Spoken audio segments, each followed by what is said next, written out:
Doras, c'est le leader du négoce de matériaux de construction en Bourgogne-Franche-Comté. Au sein du groupe Samsé, un des acteurs les plus importants du secteur en France, Doras est au service des professionnels depuis 90 ans. Le succès de Doras tient aussi à sa stratégie permanente d'innovation. L'entreprise a toujours été en avance, et c'est vrai aujourd'hui encore, dans le digital. Mais la vraie force de Doras, ce sont les femmes et les hommes qui constituent ces équipes partout en Bourgogne-Franche-Comté, quel que soit leur poste, leur profil ou l'enseigne pour laquelle ils travaillent.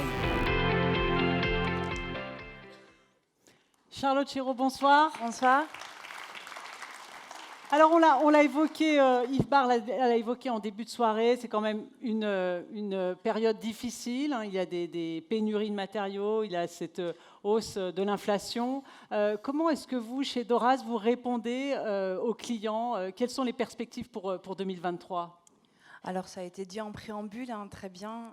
C'est vrai qu'il y a des difficultés et encore pour 2023, on n'a aucune certitude. C'est vrai que c'est compliqué de s'engager sur des prises de décision. Après, notre but premier au niveau de Doras, c'est vraiment de pouvoir accompagner nos clients au quotidien, de les satisfaire un maximum. C'est vrai qu'on est toujours dans la difficulté à se dire comment est-ce qu'on peut améliorer tout ça. On a l'agence de Chenauve qui est en train d'être rénovée, l'amélioration aussi du parcours client qui est très importante. Demain, c'est vrai que Doras, sur 2023, a un projet de créer une nouvelle agence vraiment spécialiste sur la métropole. Donc voilà, ça reste un petit peu le flou artistique, je pense, pour tout le monde. C'est pas évident, mais on se bat tous au quotidien pour faire quelque chose de bien pour 2023. Malgré tout, un rendez-vous qui vous attend et qui vous tient à cœur en avril 2023. Qu'est-ce que vous allez proposer ? Alors en 2023, on va retrouver donc le salon Doras. Le salon Doras qui a été créé en 2008, donc qui n'a pas été fait depuis 2019.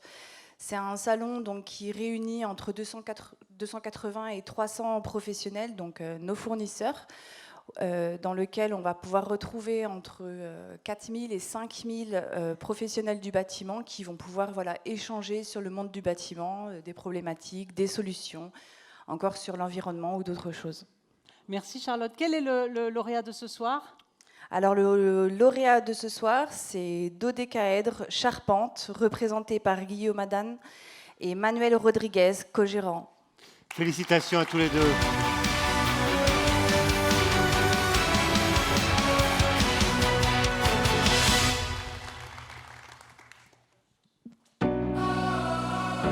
Dodécaèdre Charpente est une entreprise de charpente et construction bois qui a été créée en 2019. On a voulu créer Dodécaèdre parce que Manuel comme moi, on avait besoin d'apporter un peu de sens dans nos projets, essayer d'être un peu libre dans nos envies de mettre des matériaux à mettre en œuvre. L'envie était de développer la filière bois et de travailler sur des projets performants en thermique et avec cette affinité sur les matériaux biosourcés. Et c'est vrai qu'aujourd'hui, quand on nous sollicite, c'est pour ces projets-là. Et on a aussi à cœur de mettre en avant la formation. Notre dynamique générale, ce sera toujours d'avoir des apprentis ou en tout cas des jeunes en formation. Enfin d'apporter l'envie aux plus jeunes.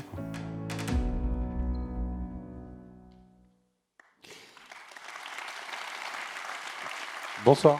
Bonsoir Guillaume, bonsoir Manuel. Donner du sens, développer la filière bois, vous avez parlé de ces matériaux biosourcés, on pourrait passer à chaque fois 5 minutes pour parler de tout ça parce que c'est très très intéressant. L'apprentissage aussi est important pour vous, vous êtes tous les deux compagnons. Je sais qu'il y a autre chose qui est important pour vous ce soir, c'est qu'on mette la lumière, et c'est important également pour le jury, et je sais que c'était important pour tout le jury qui vous a choisi pour ce trophée, qu'on mette la lumière sur votre profession, celle de charpentier. Le charpentier n'est pas connu pour être modeste, mais c'est bien, encore une fois, pour vous parler du métier de charpentier qu'on est là. Ce beau métier qui pour moi, permet de se réaliser sur beaucoup de plans, qui permet d'acquérir beaucoup de compétences, aussi bien techniques, manuelles et cérébrales, ce qui apparemment, personne n'y croit dans le bâtiment, mais si nos cerveaux marchent très bien. Et c'est des métiers aussi qui ouvrent à d'autres métiers. Parfois, d'autres métiers viennent aussi dans le nôtre pour l'envie de découvrir, de quelque part découvrir la matière, l'envie aussi de découvrir un chantier, la vie d'un chantier, la vie d'équipe, le travail du bois. tout comme celui de la pierre, c'est de notre confrère Monsieur Caillou, par exemple. Ce sont des métiers qui sont assez très vieux et encore très populaires et très, très bien acceptés par les gens.